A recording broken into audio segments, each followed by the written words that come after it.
Hello dear students. तो जैसा कि हम लोग यहाँ देख पा रहे हैं, दो टॉपिक्स ये हम लोग कल ही समझ लिए थे इस चैप्टर के अंतर्गत, जो है हमारा एटम्स एंड मॉलिक्यूल्स। तो एटम्स एंड मॉलिक्यूल्स में थोड़ा सा हम लोग हिस्टोरिकल पार्ट पढ़े थे। उसमें एक जो शब्द था, कुछ चीज़ें छूट गई थी, उसको मैं बताना चाह रहा हूँ। सबसे पहले तो ये एटम वर्ड जो है, ये शब्द जो है, किसी मैटर का सबसे छोटा पार्टिकल जो होता है उसको एटम बोलते हैं। लेकिन एटम जो शब्द किसने यूज किया, तो एक ग्रीक फिलोसफर थे, डेमोक्राइटस। ये ग्रीक फिलोसफर थे।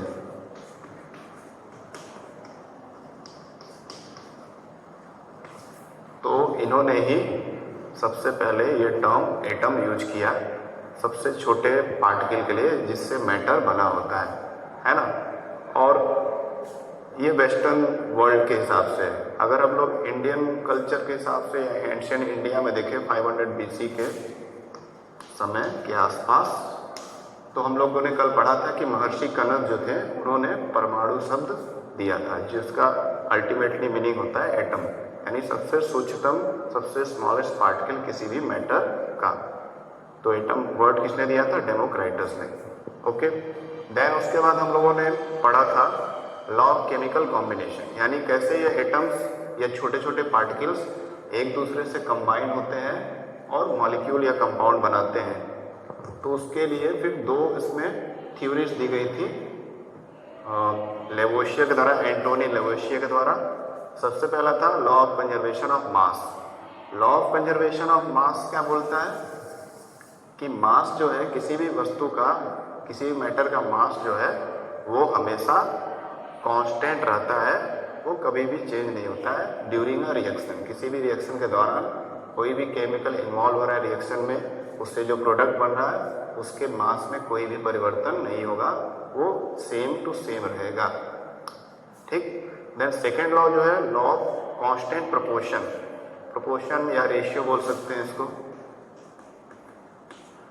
कि हर एक जो केमिकल या कंपाउंड या मॉलिक्यूल बना हुआ है किसी भी एलिमेंट से या कई सारे एलिमेंट या एटम से, उनके मास का रेशियो हमेशा क्या रहेगा, कांस्टेंट रहेगा। ठीक। तो ये जोसेफ प्रॉस्ट के द्वारा दिया गया था second law of chemical combination, that is law of constant proportion और कांस्टेंट रेशियो। और ये किस चीज़ का रेशियो का बात हो रहा है, किसी मॉलिक्यूल में जो एलिमेंट्स या एटम इन्वॉल्व हैं उनके मास का रेशियो बोला जा रहा है कि वो हमेशा कांस्टेंट रहेगा। जैसा कि मैंने कल क्लास के वीडियो में बताया था, एक बार फिर से मैं इसको समझा दूंगा। कल दो ही एग्जाम्पल थे, तो कुछ ज़्यादा एग्जाम्पल मैं समझाऊंगा तो आपको ईजिली इसको समझ आ जाएगा। तो पहला एग्जाम्पल मैं लेता हूँ H2O, वाटर। तो H2O में हाइड्रोजन एटम है और ऑक्सीजन एटम, यानी दो एटम, दो तरह के एटम से मिलकर के ये H2O मॉलिक्यूल बना हुआ है। तो इनके बीच में मैं रेशियो, इनके मास का रेशियो निकाला जाए तो हाइड्रोजन का मास 1 होता है और यहाँ पे कितने हाइड्रोजन है, 2। तो 2 × 1 इज 2। ऑक्सीजन का मास कितना होता है, एटॉमिक मास 16। ये सब मास वगैरह आपको लर्न करना पड़ेगा, मैंने कल ही बताया था। तो 2 1 2 ही हो गया और 16 पेन कॉमन फैक्टर से इसको कट करेंगे, 2 1 2, 2 8 16, तो 1:8।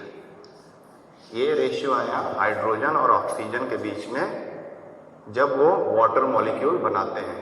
ठीक। जब हाइड्रोजन और ऑक्सीजन इस रेशियो में रहेंगे तो कौन सा मॉलिक्यूल बनाएंगे, वाटर। तो हर एक मॉलिक्यूल, हर एक कंपाउंड के लिए उनके अंदर जो एटम है उनका मास का रेशियो फिक्स होता है, और वो उनका सोर्स कहीं भी हो, ये कहीं से भी पाया जाए मॉलिक्यूल, चाहे स्पेस से या एनीवेयर कहीं से भी ये वाटर मॉलिक्यूल मिलेगा, तो उसमें हाइड्रोजन और ऑक्सीजन के मास का रेशियो यही रहेगा। या फिर अलग अलग सिंथेसिस प्रोसेस से, केमिकल इंडस्ट्रीज में जो सिंथेसिस किया जाता है उससे भी अगर वाटर बन रहा है तो उसमें भी हाइड्रोजन और ऑक्सीजन का मास का रेशियो यही होगा। दैट इज मतलब हर एक मॉलिक्यूल और कंपाउंड के लिए उनके एलिमेंट और मास का, एलिमेंट के या एटम के मास का रेशियो हमेशा फिक्स रहता है, सेम रहता है, यानी कांस्टेंट रहता है। अब दूसरा ले लेते हैं एग्जांपल, हाइड्रोजन और ऑक्सीजन का ही, H2O2 हाइड्रोजन पर ऑक्साइड।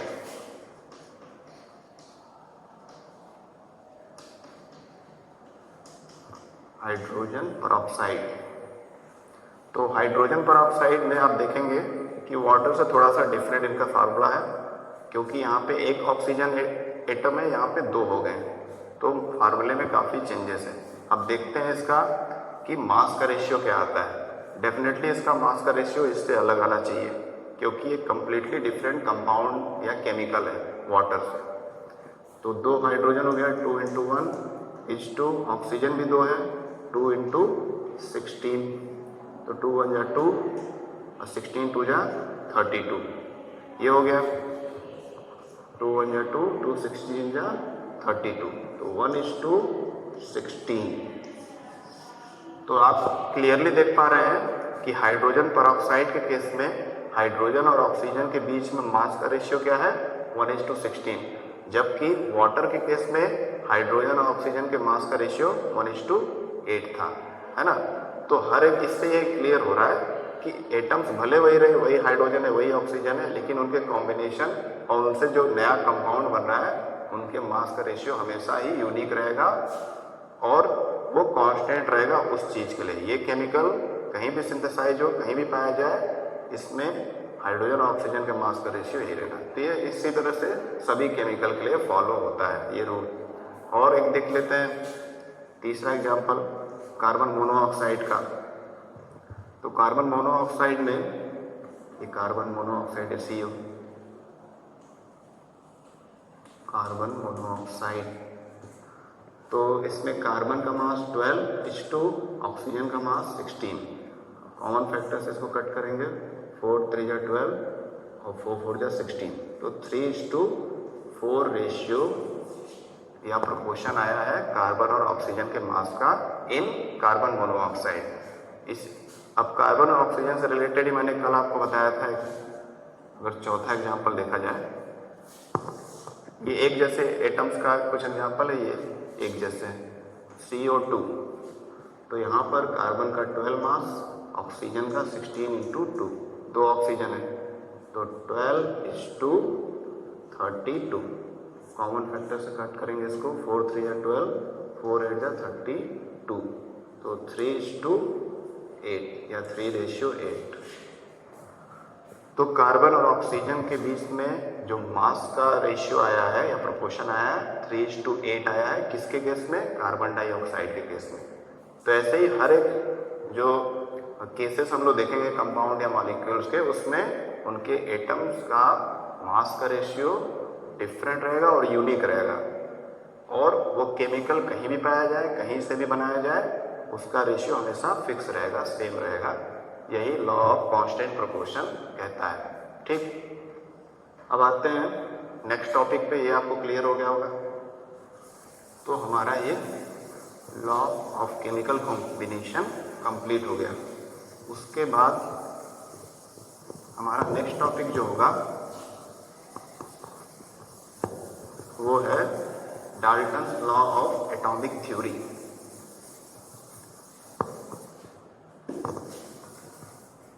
तो नेक्स्ट टॉपिक हमारा है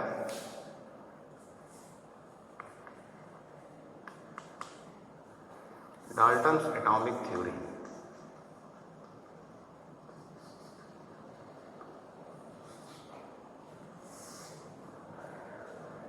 तो जॉर्ज डाल्टन, जिनका हम लोगों ने कल जिक्र किया था, इन्होंने सबसे पहला थ्योरी दिया था एटम के बारे में।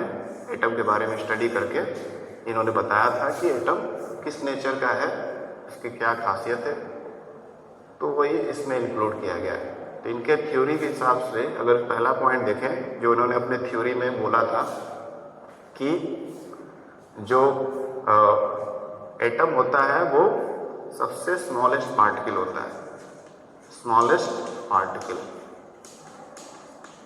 Of matter. ठीक ना, इनका सबसे पहला स्टेटमेंट यही था थ्योरी में कि atom is the smallest particle of any matter, किसी भी तरह का जो मैटर है लिविंग या नॉन लिविंग, उसका सबसे छोटा जो यूनिट होता है या सबसे छोटा हिस्सा जो होता है वो क्या होता है, एटम होता है। दूसरा इनका पॉइंट था कि ये जो पार्टिकल्स होते हैं यानी एटम्स जो होते हैं, ये जो एटम्स होते हैं ये इंडिविजुअल पार्टिकल होते हैं।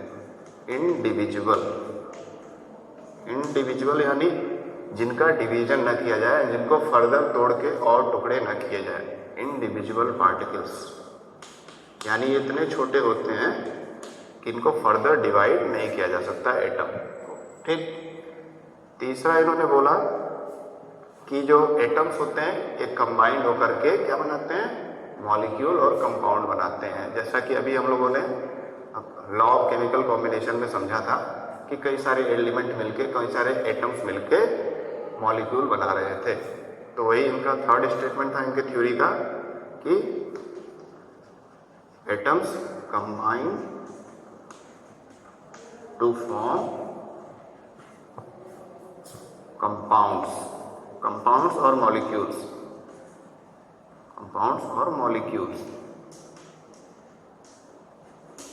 है ना। कई सारे एटम्स मिलकर के कंपाउंड और मॉलिक्यूल बनाते हैं, या तो कंपाउंड या तो मॉलिक्यूल बनाते हैं। अब यहाँ पे एक टर्म आ रहा है एलिमेंट, जो आप चैप्टर फर्स्ट में भी, चैप्टर सेकंड में पढ़े होंगे, या एटम। तो पीरियोडिक टेबल में अगर आप ध्यान से पढ़े होंगे, देखे होंगे उसको, तो उसमें सारे जो एक टेबल का फॉर्मेट बना हुआ है, उसमें सभी एटम का एलिमेंट फॉर्म लिखा गया है, एलिमेंट। ठीक। तो एलिमेंट को कभी कभी एटम भी बोला जाता है, लेकिन दोनों ही डिफरेंट हैं, सेम नहीं है। तो element is the substance which is made of any particular type of atom. जैसे ये किसका एलिमेंट है, ऑक्सीजन एटम का, है ना। तो वही बात हो रही है कि जो एलिमेंट है एक प्रकार के सब्सटेंस होते हैं जो किससे बने होते हैं, पार्टिकुलर एटम से बने होते हैं और उसी की प्रॉपर्टी शो करते हैं। तो वही इनके स्टेटमेंट में था कि एलिमेंट्स ऑफ एन एटम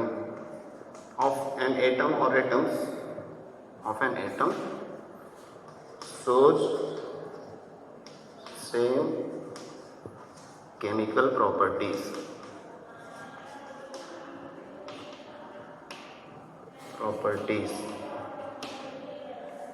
एक मिनट, प्रॉपर्टीज, है ना, कि अगर कोई एलिमेंट ऑक्सीजन एटम से बना है तो ऑक्सीजन की ही प्रॉपर्टी शो करेगा, नाइट्रोजन की नहीं।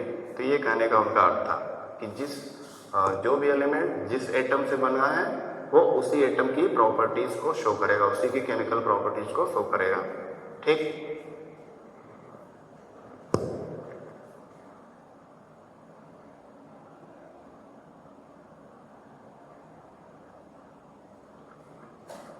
उसके बाद अभी जो हम लोगों ने कांस्टेंट प्रोपोर्शन का लॉ पढ़ा था, तो उससे हमको क्लियर हुआ कि हर एक कंपाउंड में जो एटम्स होते हैं एक फिक्स रेशियो में कंबाइंड होते हैं। तो वो भी स्टेटमेंट उन्होंने इंक्लूड किया था अपने एटॉमिक थ्योरी में कि ऑल नहीं कह सकते हैं,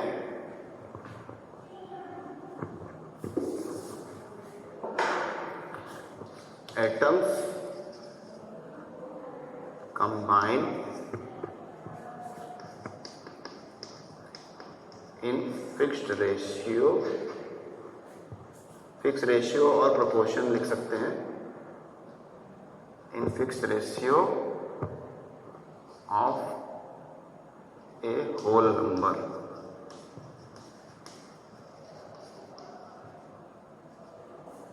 नंबर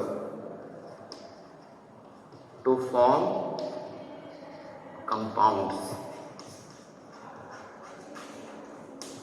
यानी इसका अर्थ ये है कि सारे जो एटम्स होते हैं वो एक फिक्स रेशियो में कंबाइन होते हैं, और वो जो कंबाइन होते हैं वो होल नंबर एक होता है, सिंपल सा होल नंबर। जैसा कि अभी हम लोगों ने देखा था कि वाटर में 1:8 का रेशियो था, एक स्मॉल नंबर भी है और होल नंबर है ना। तब उसी से हमारा कंपाउंड बनता है। तो सारे एटम्स स्मॉल होल नंबर के फिक्स रेशियो में कंबाइन होकर के कंपाउंड बनाते हैं। ठीक,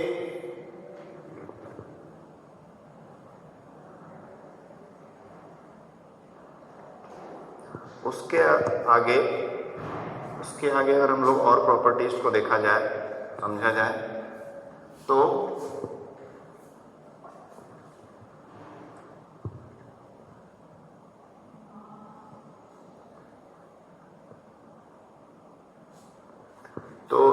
relative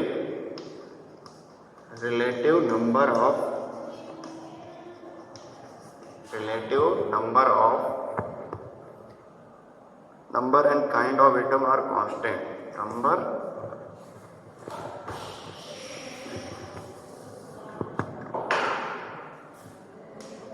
or type of atom constant in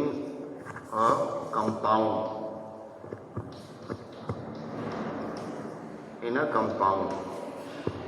है ना। ये स्टेटमेंट मैं डाल्टन एटॉमिक थ्योरी के उनके स्टेटमेंट से डायरेक्टली ले रहा हूँ। उसमें थोड़े से चेंजेस हैं, क्योंकि वो जो स्टेटमेंट दिए थे वो डायरेक्टली हमको समझना है, उसमें ज़्यादा हम लोग एडिट नहीं कर सकते। ये उनका दिया हुआ थ्योरी का पार्ट है।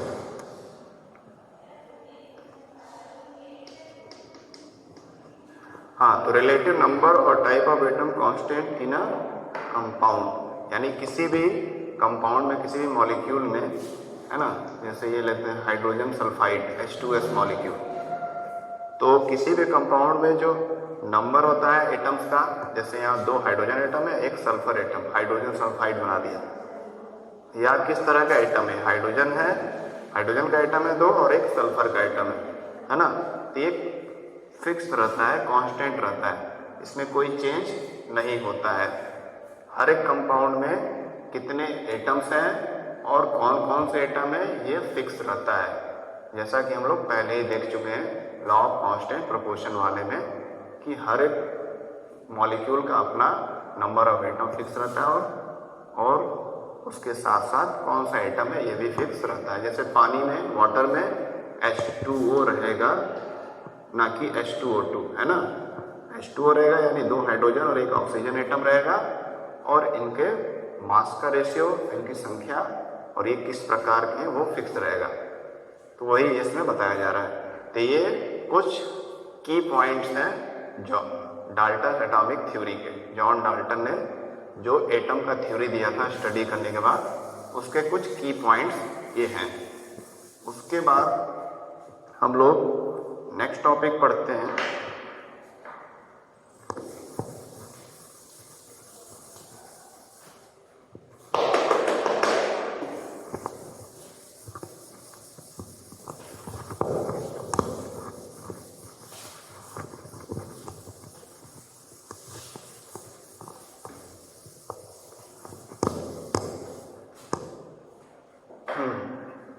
तो हमारा नेक्स्ट टॉपिक जो होगा वो क्या है, एटम।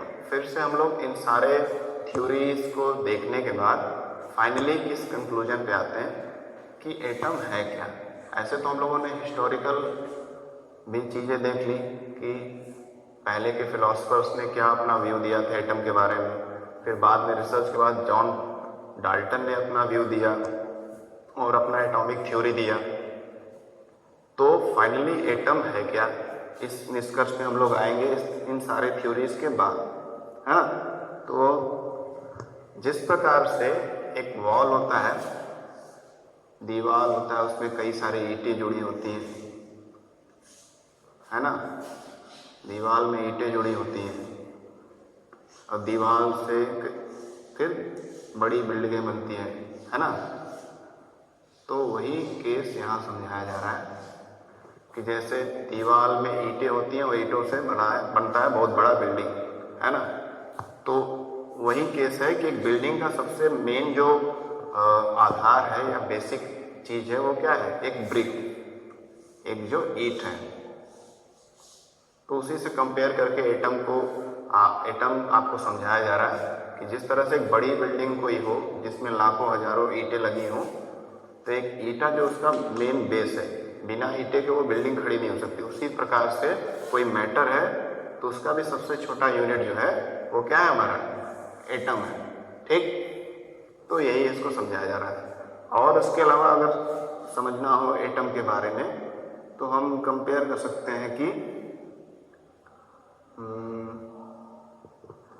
जैसे कि बालू का ढेर हो, कहीं पे बालू किसी चीज में भरा हुआ है ना, सैंड है या सॉयल है, तो किसी कंटेनर में बालू भरा हुआ है, तो बालू का ढेर लगा हुआ है, सैंड का ढेर लगा है, उसमें से एक छोटा जो बालू का कण हुआ छोटा सा, वो ऐसे ही कई लाखों करोड़ों, उसमें मिलियन ट्रिलियंस पार्टिकल सैंड के मिक्स हुए होंगे तब ये ढेर बना है बालू का, जिसको हम लोग देख पा रहे हैं, है ना। तो उस एक पार्टिकल का जो इम्पोर्टेंस है वही जो आधार क्रिएट कर रहा है, एक फंडामेंटल बेसिस क्रिएट कर रहा है, जिसकी वजह से हम लोग सैंड को देख पा रहे हैं, उसका एग्जिस्टेंस महसूस कर पा रहे हैं। तो वही हमारा एटम है। एक कंपैरिजन, एक कंपैरेटिव स्टडी बता रहा है कि किस तरह से हम लोग रियल लाइफ चीज़ों से कंपेयर कर सकते हैं कि हमारा एटम कितना छोटा है, कितना बेसिक चीज़ है, और उसी से हमारा मैटर बना हुआ है, या हमारा खुद का बॉडी ऐसे कई मिलियन और ट्रिलियन से भी ज़्यादा एटम से मिलकर के बना हुआ है। तो ये यहाँ पर समझाया गया है। उसके बाद अब एटम का साइज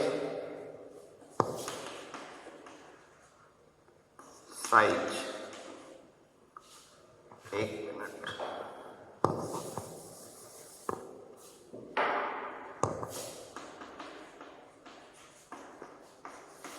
साइज ऑफ एटम। तो एटम का साइज जैसा कि स्टडीज के द्वारा पाया गया है, जब एडवांसमेंट हुआ साइंस और टेक्नोलॉजी के फील्ड में, तो अप्रोक्सीमेट जो रेडियस पाया गया, रेडियस ऑफ एन एटम, वो 1 नैनोमीटर के आसपास था। कितना था? 1 नैनोमीटर। 1 नैनोमीटर कितना होता है? 10⁻⁹ मीटर, ठीक। तो इतना एक एटम का रेडियस माना गया।